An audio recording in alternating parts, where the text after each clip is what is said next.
This is an absolute stud right here. Oh, he come off. Oh, man. Guys, I'm telling you, that was a 4 or 5 pound spot. When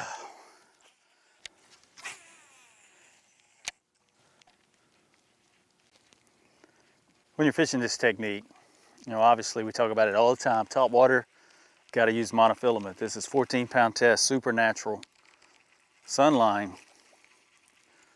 And then more importantly than anything, the topwater lure. You know, you got to have something you can launch. A popping bait with a cupped mouth, with a full cupped mouth, is not going to cast near as good.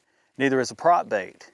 This walk the dog type action, these type lures really have a torpedo type action when you cast them. You know, and if I'm fishing right here and fish break, you know, 40 or 50 feet to my left here, I want to hurry up and reel in and make that cast and be able to reach them. This lure right here, this Azuma Z-Dog, you know, it's got a little bit of a cup in the lip. And when that lure is walking the dog back and forth, and you do that by twitches, you got to have a little bit of slack in the line, and it's got a cup right under the lip there, and it throws that water.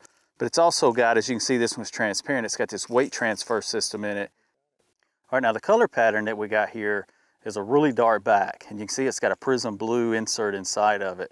I like a dark back with a clear bottom. That way when those fish are looking up at it and it's going back and forth, it's catching that sunlight, and it really looks like the side of a shad.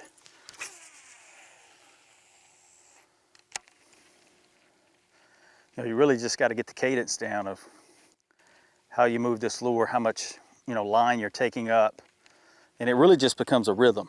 You know, this is a 7.3 Ducket white ice rod, and it's got enough tip in it that I can really work this lure, but it's also long enough that I can launch it. I can make a long cast.